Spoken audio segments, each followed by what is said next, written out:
Erokamano nyakora mogi kumiero Ramogi TV odhiambo mara dwe ndalo 27 e dwe mara 8 2025 nyakora mogi otieno kata odhiambo ma oganda jo Kenya oparo higni 15 kata ingo higni 15 nyaka ne puodh kendo sidhi katiba matiyo e piny Kenya nyaka e tinendene ne osidhi ayanga odiochieng' machalo kod ma 2010 kawuono nyono higni 15 e wang'e. Jatend piny William Ruto otelo ne oganda jo Kenya kaachiel kod jotelo mamoko e dhialo kendo yango higni 15 mar katiba matiyo e piny Kenya. Okenge mage ma osegoyo gin ang'o gini ma pod ok otimore kare? Nyakora mogi gin penjo ma oduoki kaluwore kod sigana ma waloso ni otieno ma kawuono kowuok kuom jotelo, jolony kaachiel kod jopiny giwegi kuom mago ma gineno ni winjo bed ni ikaso igi kata mago mosechop kare kotende kod dwaro gi lek mane oyangi e katiba kata pend chik mano sidha yanga 2010. Miyo kamoro amora ma intie odiochieng' ma kawuono nyakora mogi wan gi mathoth motende kod weche mag katiba ma 2010 makoro tinende ne onyono higni 15 to mamoko mathoth bende nitiere nyakora mogi motende kod weche mag kedo kod mibadhi kaachiel kod weche mag nonro madhi nyime ewi thoe moko magalagala e gwenge ma Kilifi kata kaunti ma Kilifi nyakora mogi manyaka sani pod kelo penjo mathoth. To mokwongo wayud thond weche. We are not going to stop at closing the facilities. We are also going to make sure that they refund the money if ever they have been paid. And thirdly, we are going to prosecute them. Jatend piny William Ruto koro singo mar neno ni omaki jogo mayako agulu mar thieth mar SHA. Higni 15 nyaka ne puodhi katiba manyien ma pacho ka jatend piny Kenya otelo ne jotelo mamoko kod jo Kenya e rango kenge ma osego e katiba no. Ringre mamoko auchiel okuny oko e liete ma Kwa Binzaro kendo chwalo kwan no malo nyaka 25.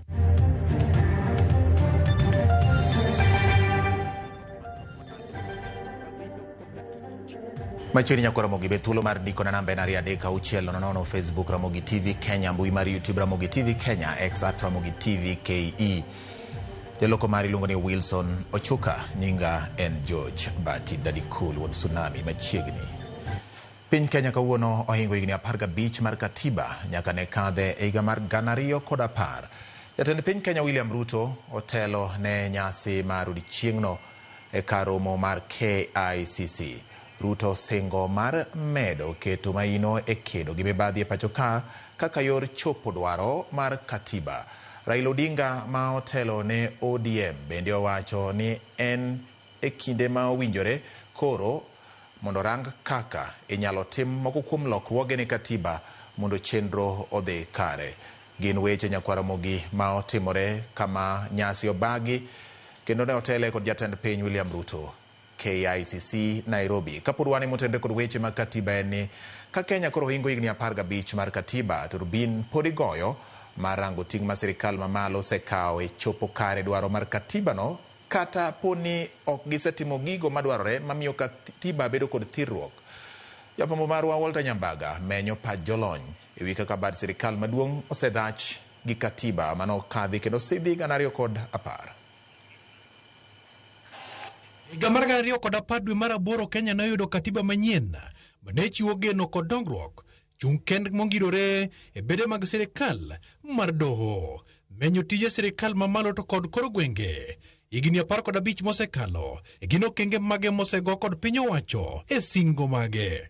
E bwo loch mar jatend piny machon Uhuru Kenyatta oyangore ni moko kuom gigo mane katiba nyuolo. Uhuru Kenyatta libot yango ni ne oketo mbi mare e keto e tim tije mag loch gwenge. Ako machielo bende ne ise kuom buono katiba e okenge buora. Doho nothicho oko weche mag BBI en nikech rais koseyieri tiji en mar mondi ti ne jopiny, ok ni mondi chak loso engagements makendo kao teko ma katiba osemi jopiny mane gisemicha. Katiba oyie ni nyalo loki katiba seche mora mora. An mar ariyo nitie gik mane jopiny ne wacho ni mako ma rach nitiere. Kama ne tabu wuok kama doho nogoye koko. Loko katiba ok onegi loke kagimigo kod siasa. Jatend piny William Ruto ne ochamo muma kosingo luoro katiba kendo rite kendo chung' kode motegno.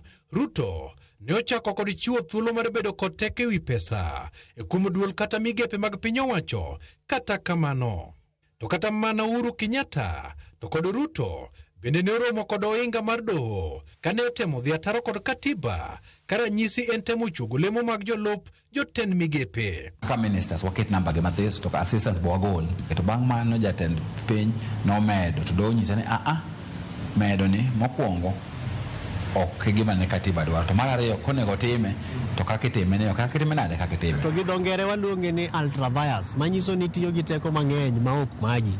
Omiyo king'iyo katiba marwa to nitiere en gi guidelines kaka inyalo yier godo cabinet kata jogo masiro sirikal mondo ti.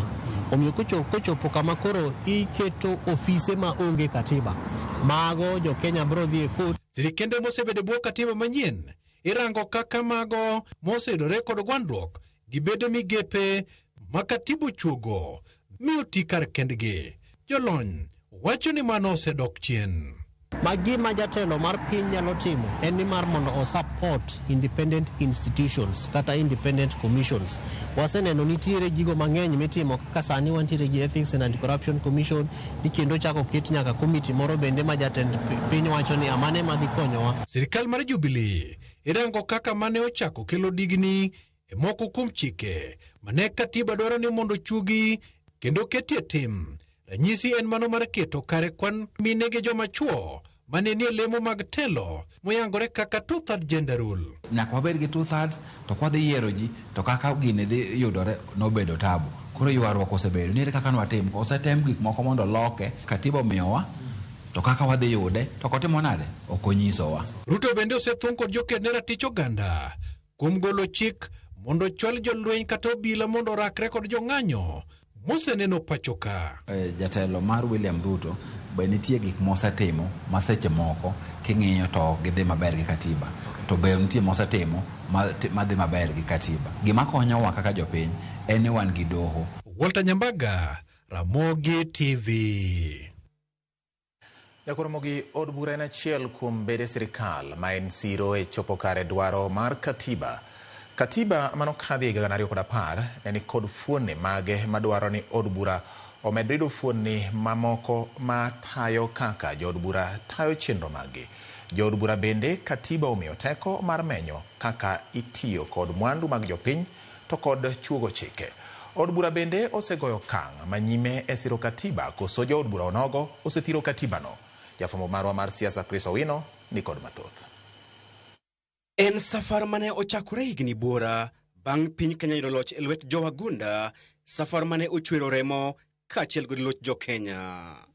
Piny ne oyuso kendoru, mudho ne olal kendo rwako ler tarik 5 dwe mar 8 higa mar 2010 e kinde ma atamalo 67 mag jogo ombulu ne opuodho pen chik manyien e ombulu mar paro.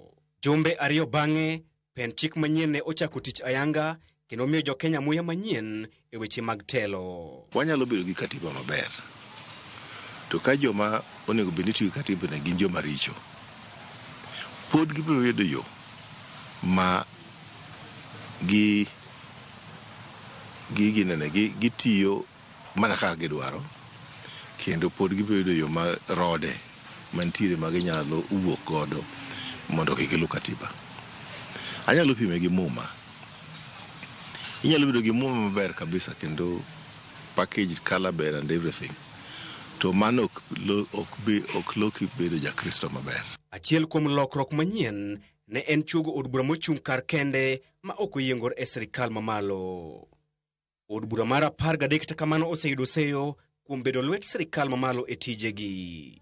Bunge poko bedo rubber stamp mar jo executive, mano miriambo. Samoro do pach jo piny nia ni nitiere koponi wawewe ing'e ni nitiere samoro mokelnwa mswada moa executive to wakale kaka nobiro cha, wakale kaluwore gi amendments ma propose.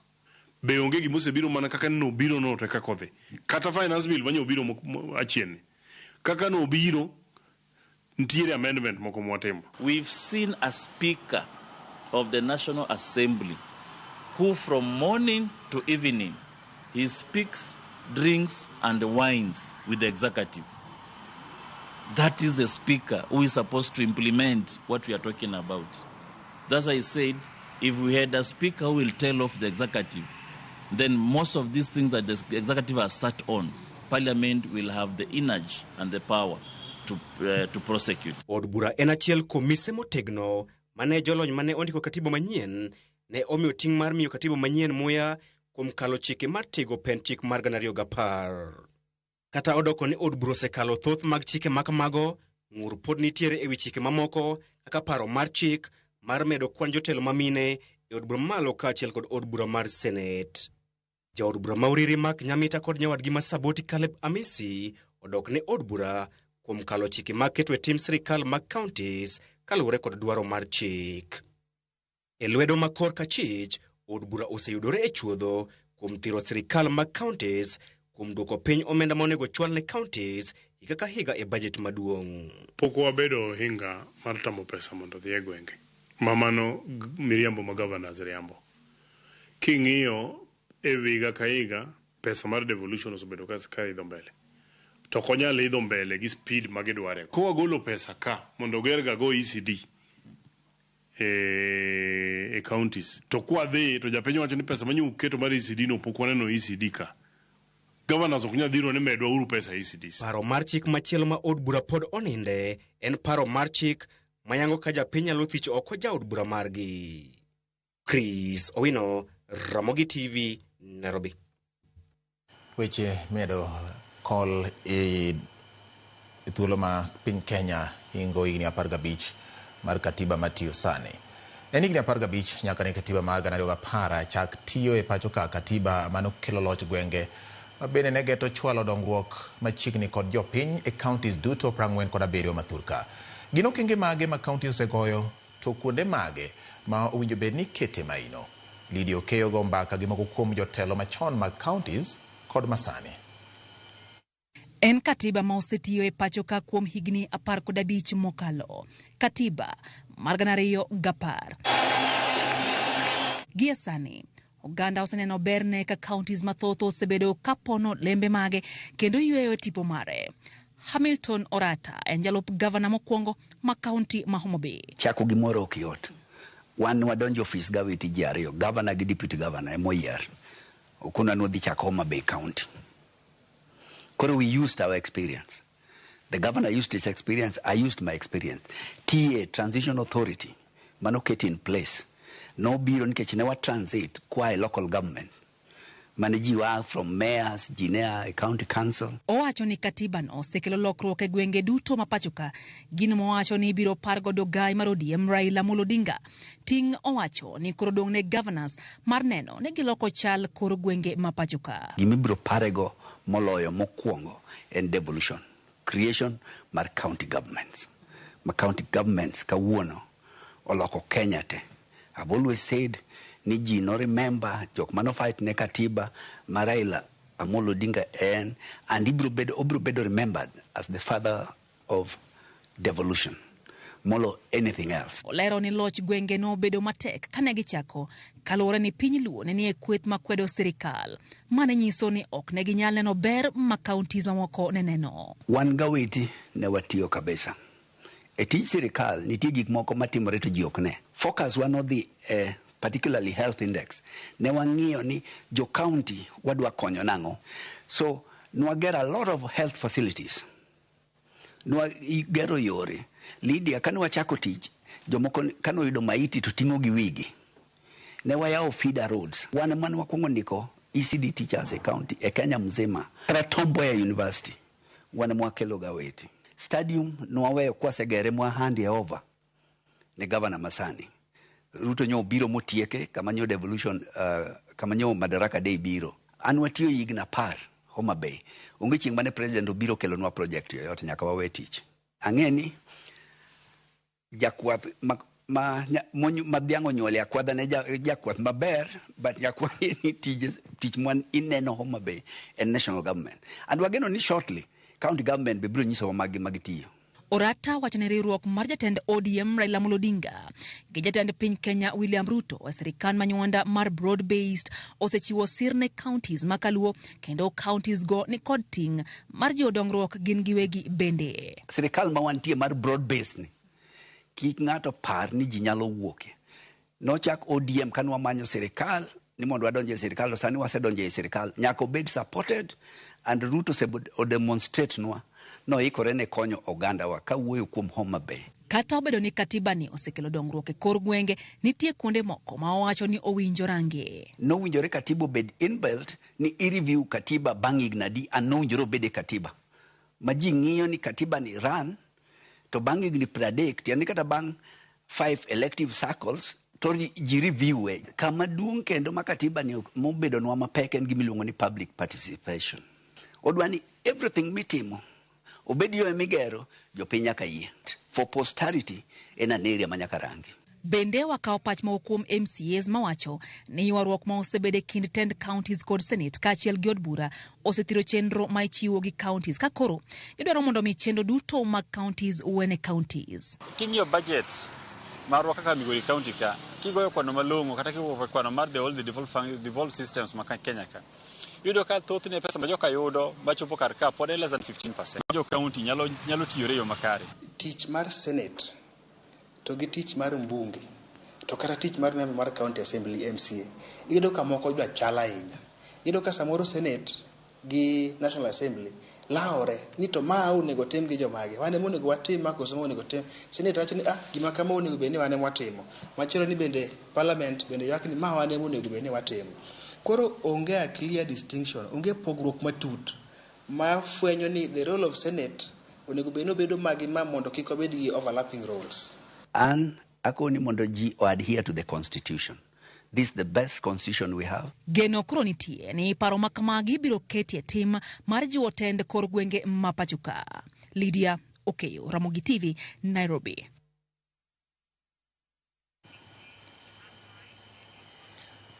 Gin weche ma pod wakolo igi. Piny Kenya kawuono hingo higni 15 mar katiba nyaka ne kadhe higa mar 2010. Jatend piny Kenya William Ruto telo nyasi ma odiochieng' ma kawuono e kar romo mar KICC. Ruto singo mar medo keto maino e kedo kod mibadhi e pachoka kaka yor chopo dwaro mar katiba nogo. Raila Odinga motelo ne duond bura mar ODM bende owacho ni en kinde ma owinjore koro rang kaka inyalo tim lokruoge moko alonde ne katiba onogo. The judiciary must confront corruption within its own ranks. I am aware of the vigorous and often unsettling conversation around terms like jury pesa. As painful as this may be, they cannot be ignored.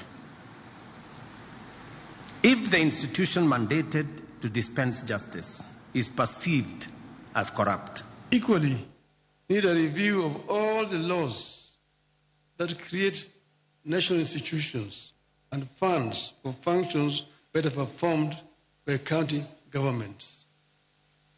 We are not opposed to implementing projects at the constituency. But under this constitution, constituency is not a devolved unit.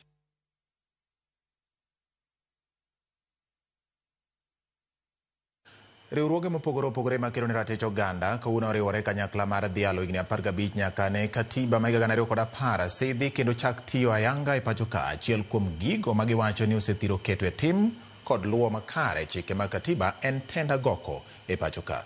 Jafumbo marwa Efi Nyakidi nigi ler. Ne en wer, miel kod pamo e kinde ma riwruoge mopogore opogore makedo ne ratich oganda noromo kanyachiel madhialo higni 15 mar katiba manosidha yanga higa 2010. Nyasi mabende noriwo nyaka raweri. E kinde twak margi, ogai machon ma doho David Maraga nowacho ni kata obedo ni piny Kenya en achiel kuom mago manigi katiba makare, jotelo duoko Kenya chien wirani chike mag katiba oklu kaka owinjore. We have a very good constitution, one of the best in the world. I am not the only one who has said that. Very many people have said that. The problem we have is its implementation. Over the years, those who get into executive power think that they have gotten an opportunity to enrich themselves, and that is the underlying problem. Negimedo ni nitie weche manyaka rangie katiba kaka weche mag law, arita kwe kod yiero. When we did the midterm review, which was 2.5 years in April this year, we discovered the regime has completely failed on matters of constitutionalism, on matters of governance, on matters of human rights, especially looking at the provisions of Article 10. Jotelogo onge gi mijingo gi nyalo gi chuny mar kelo constitution mondo okonjo piny maber kaka dwarore. Waseneno chakre obed ker Uhuru Kenyatta, obed Ruto, kata mana jotelo mamoko gi ka gitimo mang'eny madhi mopogore gi kaka katiba dwaro. Komachielo, ikine nyasi mar landa yanga chung mar Boniface Mwangi kaka jatend piny Kenya yiero mabiro. Ogai machon mar doho Willy Mutunga nolero ni tenda goko en achiel kuom gigo mathira ahinya keto e tim chike mag katiba. Paro mabende nosir kod Auma Obama. This dictatorship finds the constitution inconvenient, they don't obey it. It's a dictatorship that steals our resources, it's a dictatorship that wastes our resources, it's a dictatorship that kills young people. Jomosebedo ni ritowa, eregi, wa all, eregi magitimo, ha? Jodongo mangengo, eregi magitimo. Pile iwuondowa, iriaso, they are deceiving us. E county ma Mombasa, moko kuom rawere manie riwruoge makedo ratich oganda ne okoni en midhiero ni jotend piny owacho ema sani wuok oko mar rocho chike manie katiba. Karanyisi en kaka ne orakruok gi rawere manie ng'anyo. The government in place, they are not ready to implement, but they are ready to amend the constitution. We cannot amend something yenye ijafanya kazi. Hatujaona watu wakitekeleza katiba. Efinye Kidi, Ramogi TV. Seche ma ihingo higni 15 nyaka ne piny Kenya chak tiyo kod chike manolosi 2010, jo Kenya nitie kod paro mopogore e yore ma oseti godo mag neno ni dwaro mar katiba ochopo kare. Moko kuom jo Kenya wacho ni katiba osetem ket e tim kaka dwarore kendo osetiyo maber ne jo Kenya, kama moko to neno ni rem pod nitie. Jo Juma nigi ler mar wachni.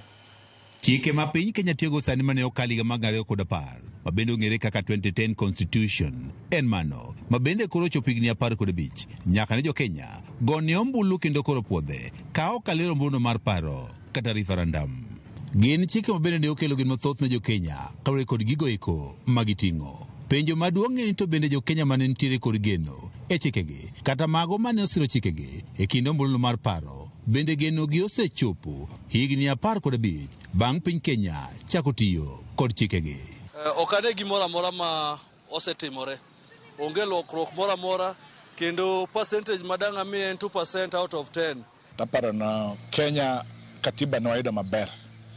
Gimoso chapowa en jotelo ma oseketo itelo. Katiba no miwa independent courts or judiciary.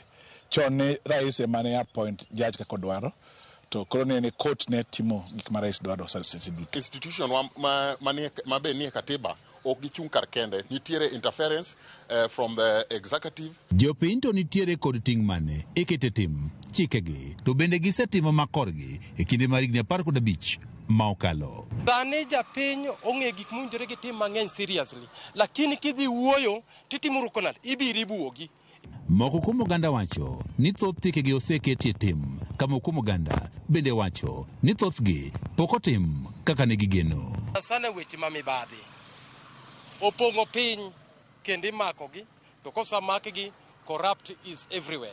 In terms of implementation, anyamiye atamalo Moko kuom fundi mag chikegi mayande jo Kenya nitiere go kod geno ne dhi kelo lokruok mathoth gin mago moting'o mawuoyo e sirikand loch gwenge. Kata kamano yo moseketgo e tim wechego ma otenre kod sirikand loch gwenge pacho kae nyaka ne chik ni chak tich e pacho kae higni 15 mokalo osekelo paro mopogore opogore kawuok kuom jo Kenya. Devolution okosa konyo japiny ahinya, nitie kuonde mosakonyo gi kuonde mokosa konyo. Ne yudo ka SMCS odhi lean korka executive, bon gi praise executive to ging'e maber ni executive timo gik moko maricho. Gik maber ma waseneno e constitution manyien ma wan go ni, and mano kaka keto teko duogo ne jopiny, and mano ni e katiba. Onge lokruok malong'o mwaneno kochakre e weche mag dongruok ma mwaneno kuondegi en dongruok mar mibadhi. Rit ratiro mag oganda kaachiel kod weche mag bidhruok kod telo mabende ong'ere kaka leadership and integrity gin moko kuom fundigo mag chikegi mag Kenya ma yande okelo gin mathoth. Kata kamano, yore moseketgigo e tim e kinde mar higni 15 mokalo bende kelo paro mopogore opogore kawuok kuom jo-Kenya. Katiba nomiyowa powers, nomiyowa teko mar japiny nigi teko mar wacho gik modwaro. E kinde mang'eny ne ni ka ni wuoyo kaka koro wawuoyo ni to in mana ng'ama kiny iyudo ka osenegi. Kawuono wanyalo wuoyo kaka wadwaro, kawuono wanyalo wacho pachwa. Ng'eny naneno berne nikech wabedo gi ratiro mar chiwo pachwa e gimoro amora matimore e sirikal mamalo to gi mar kaunti. Manyiso ni chikegi oseketo e ong'ala mamalo mar ng'eyo gima dhi mbele. E seche moko kuom jo-Kenya mantie gi higa mag 2010 beyo kendo gima onego tim en mana ketogi e tim. Moko kuomgi to wacho ni nitie fundi mag chikegi mabende koro onego loki. George Juma, Ramogi TV. Koro mogi ka wasudo kendo wang'iyo motende kod singo mar jatend piny kedo gi mibadhi ni jatend piny William Ruto golo siem ne kuonde thieth kod jogo ma ibiro yudi gi ketho mar temo lodho omenda kowuok e aguch okumba mar thieth mar SHA ka okoni biro kawnegi ondamo mager mar chik. Kowuoye kar jot mar jatend piny boma ma Nairobi e kinde mane obago romo gi ji maromo 6,000 mawuok e kaunti ma Kiambu, jatend piny koni jogo ma ibiro ndhi kendo chwale do ka owacho ni jogo ibiro ndhi kendo chwale do ka omedo ni obiro neno ni omenda duto ma okwal odwoki aguluno. Jatelono oyango ni maloyo osiptende 1,000 oselor ka imianogi kod mibadhi mar SHA kendo ni tend SHA oseketo kenge mowinjore mabiro fwenyo kendo yango kuonde thieth mabandia mageto lodho omenda kowuok agulu mar SHA. Ile wizi iliangusha NHIF mpaka kukuwa na madeni ya bilioni 30. Haiwezi kufanyika ndani ya SHA. We will make sure the digital system, the digitization process of SHA is what is making us to detect all the fraudulent claims, all the ghost hospitals, and all the fake patients that are attempting to carry out fraud in our health sector. And I want to promise the people of Kenya, we have already closed close to 1,000 health facilities. We are not going to stop at closing the facilities. We are also going to make sure that they refund the money if ever they have been paid. And thirdly, we are going to prosecute them because it is criminal to steal money meant for patients. It is criminal to steal public resources using whatever means. So, watch this space. SHA is going to work because we are going to eliminate fraud. Koro mugiwa ka oyuyo marwa mokwongo weche manyien ma tinende ni ma en ang'ich welo kama bende wamedo kelo ni mathoth ahinya ma otimore ka en higni 15 nyaka ne dhial katiba kata nyaka ne sidh katiba mar piny Kenya matiyo sani higa mar 2010. Par ni paro medo nyuolore, ji medo go mbaka, ing'iyo kuonde ma osetiyo maber gi kuonde ma samoro rem pod nitie kendo wabiro medo dhi nyime kod twak makamano e thuolo mabiro. Felix Okoth gono wacho ni lok tero kama na Jak Jawarianda in bende in koda kaka chiel kod Nyarongo Lois bende nitie. Thank you very much kuom kete Ramogi TV. Anoka Okoth ko uri Nyasaga mano doctor wacho ni mano Dr. Bishop Okoth ko uri Nyasaga wacho ni oredeg mo piny dwaro lamo dhano olokore le mon nego chuo bende nego mon, mano gima wacho Kanyero. Kamana nyama kamu ong'isa ni bati amora ahinya kaka weche manyien donjo. Akwayo jo Ugunja, jo Ugenya, jo Game, jo Alego mondo girwak waziri mar stima Intellectual Opiyo Wandayi nikech owuotho dot do kinye kaunti ma Siaya sitima. Alafu Sunday kwayo jo Siaya ni mondo rwak jatend piny Ruto e kanisa mar jo Anglican e pap mar KMTC kod shangwe na vigelegele. Erokamano ahinya. Charles Osako ng'isa ni aneni maber kabisa kendo amor kaka weche manyien medo donjo. Kwayo ne jopiny hawe maber ka gimedo tiyo makare kendo gimedo luwore gi dwaro mar chik mar katiba makoro ingo higni 15 mare. Erokamano Charles Osako wuod Nyando kuom kete Ramogi TV. Ono wuod Kanyagwal Kabonyo kochande. We akaw yuyo gi kanyo nyakwa Ramogi ka odugo pod wan gi weche mamoko kik idhi mabor. Ma en Ramogi TV.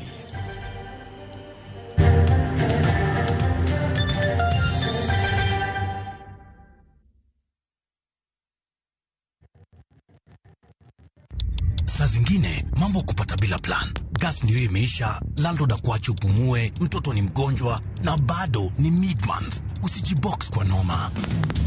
Piga *531# and sort your emergencies with my Mobi Civil Servant Loan. Iwe usiku au mchana. Kama wewe ni civil servant, sasa uko sorted. Dial *531# and get up to 20,000 shillings and pay from your next payslip. No paperwork, no guarantors, no drama. Ni wewe tu na simu yako. Register now and see your limit in seconds. Built for Kenyan civil servants. My Mobi. Iko sorted.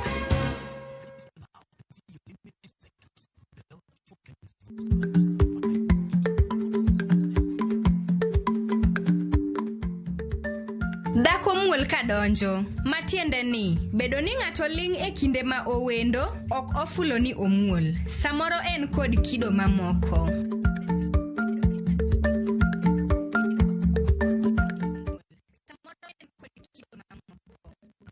Royal Mabati Factory Limited nikod nengo ma ogore piny ahinya. Deca Roofing Tiles achiel iuso kuom siling 500 ka steel trusses iuso siling 255 kuom mita. Wachwalo mwandu kamora mora ma intiere Kenya mangima. Yuana tolsa ni kokalo e namba 0722 63 83 kata ket order mari kokalo e mbui marwa www.royalmabati.com.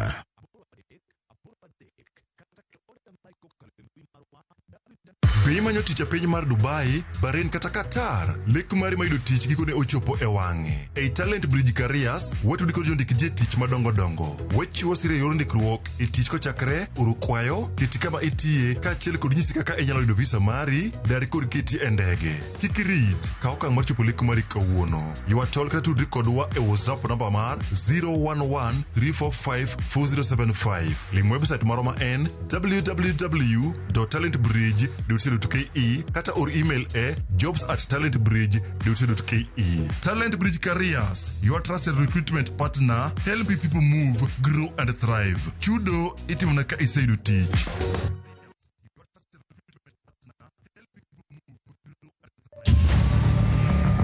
En nek mane omako piny gi buok. Nek mar Sheila Wagesha pod odong' karapar. To higa achiel bang'e nonro okwethi. Walikuwa wachane, the following day hiyo siku yenye alimuua. Saidi yenye alikuwa amedungwa, alikuwa amelalia saidi safi iko juu. Sasa ungejua amedungwa, amestabiwa. Pi wang' anyuola pod mol. Jack Bambu mane en achiche wi nekno to ni kanye. Personally ndaneno gik moko e TikTok. Manyiso ni Jack Bambu is around and there is nothing family can do about it. Nek mar Sheila Wagesha. The bed justice nyalo yudore. Didn't kata communication man the yanwa from the DCI's headquarters. Tich ang'wen, sachiel kod sadek mar otieno, ka ikeloni kod Cynthia Onyango. Kik bai.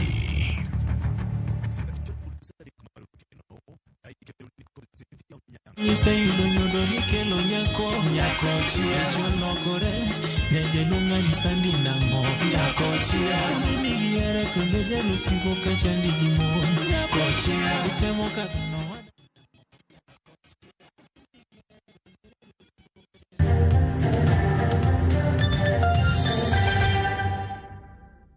Majini kendo nyakwara Mogimai na ng'ichwelo. Jakedne ratich oganda Boniface Mwangi olando ayanga dwaro mare mar laro kom tend piny Kenya yiero magana 2027. Kolose boma ma Nairobi kawuono Mwangi olero ni rowere mang'eny osewito ngimagi e ng'anyo ma osebedo ka timore e pacho ka. Gino ma odhire mondo lar kom mar jatend piny. Moko kuom gigo ma osingo mar kedonegi gin nek mag rowere e kinde ka kinde, jiwo thieth maonge kod chudo, somo maonge kod chudo ne jopuonjre kod neno ni chike ma pacho ka oketi tim kaka dwarore. Why are we gathered here today We are gathered here to celebrate the Katiba and to see how it can be fulfilled to the letter.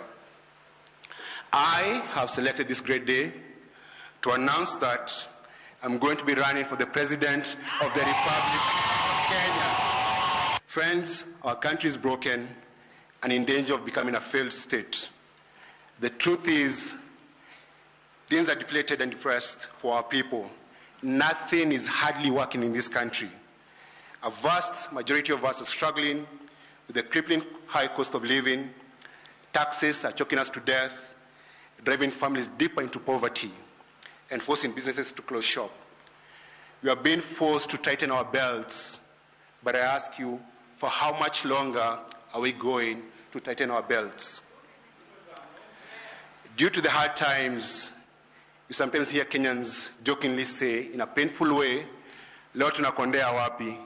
Kwa sababu kila siku tunakonda, as they grow fatter and fatter, Kenyans are becoming thinner and poorer every single day.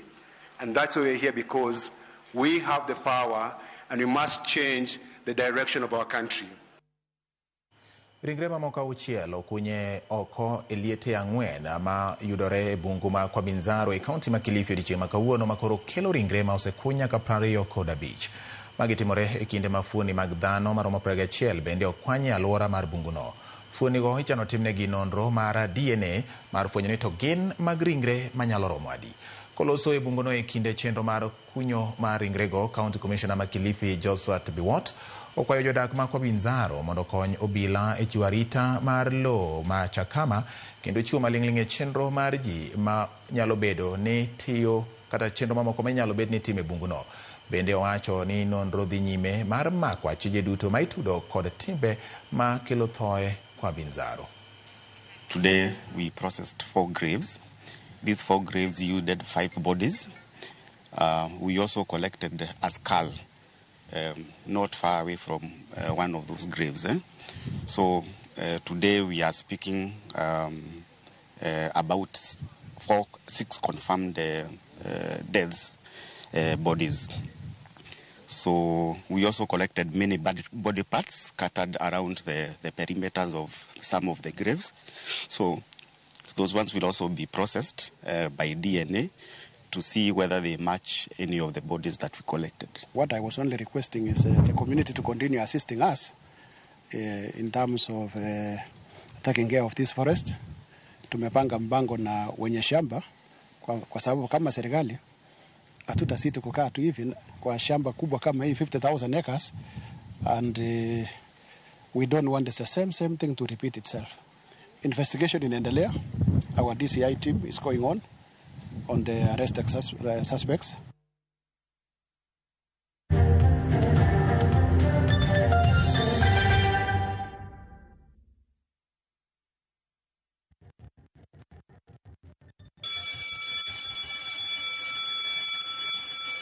Back to school is here. Citizen Duka has everything your child needs at unbeatable prices. Scientific calculator at only 1,275 shillings, down from 1,399 shillings. Transparent clipboard at 175 shillings, down from 290 shillings. Mathematical set at just 215 shillings, down from 300 shillings. And color pencils at only 105 shillings, down from 200 shillings. All delivered straight to your doorstep. Shop now on www.citizenduka.com or on the View Sasa app. Citizen Duka, the home of discounts. Citizen Duka, the home of discounts.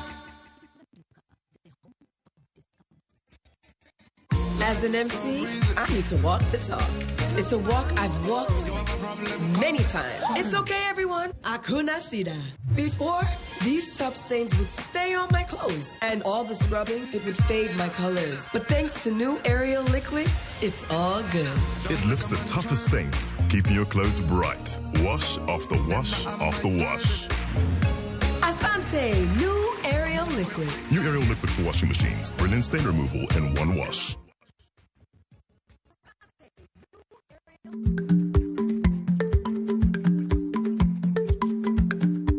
Ich lach nonego okal tako. Matiende ni bedo gi miluma mar yako mang'eny nyalo kelo rach.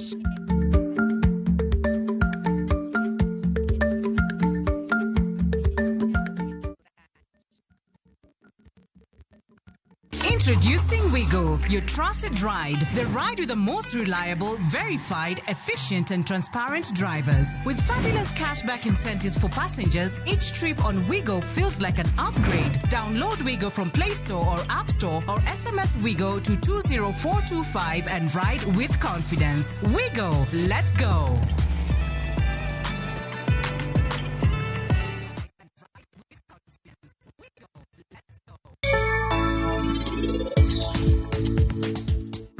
Owado Anna wacho ni niti ni in e osiptal. Monty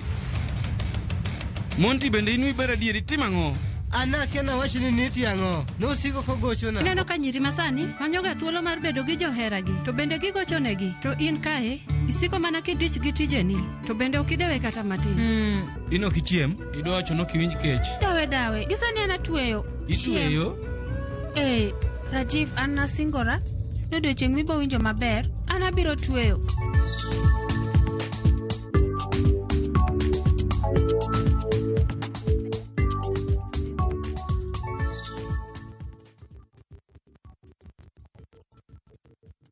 New Downy Refill pouches, lasting longer than expensive perfumes. Cap, store, and no need to add water. Serve with a Downy Refill.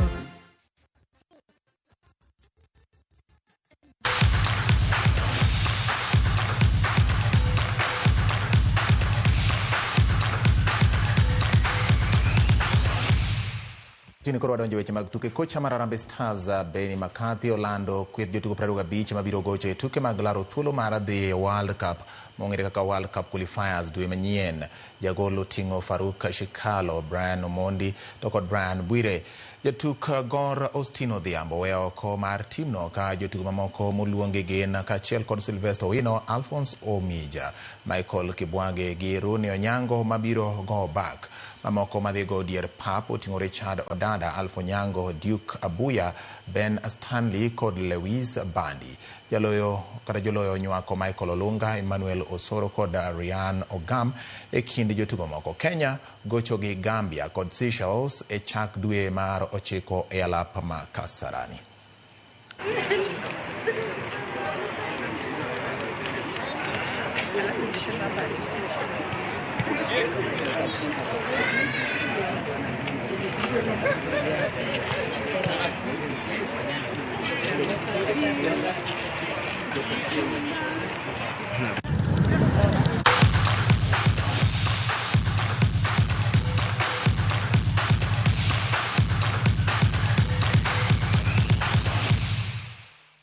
Nyakoro gima ok watimo sani watimo saa 3 weche manyien mago imore kama bende wabiro bedo gi twak e buch jopiny gi wenda adek moting'o Buka Omole, oting'o Charles Omanga kaachiel kod Salim Odeny. Wadhi biro kod gi mbaka koromo saa 3.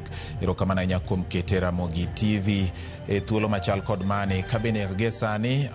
Brian Midio mano wuod Lang'ata nyisa ni jotelo mer keto maine ne chike mag piny Kenya kata katiba otiyo makare ka idhi alwigni 15 mag katiba. Erokamano nyamano wuod Lang'ata Brian Midiwo e moro na otema kamano mejo kwiri wuod alego kauga gi bene ntiere ka kendo nyisa ni oneno makare. Waromuru saa 3 nyakoro Ramogi nikech thuolo koro rumo. Nyinga en George Bati, jaloko mara osebedo Wilson Ochuka, oriti masani.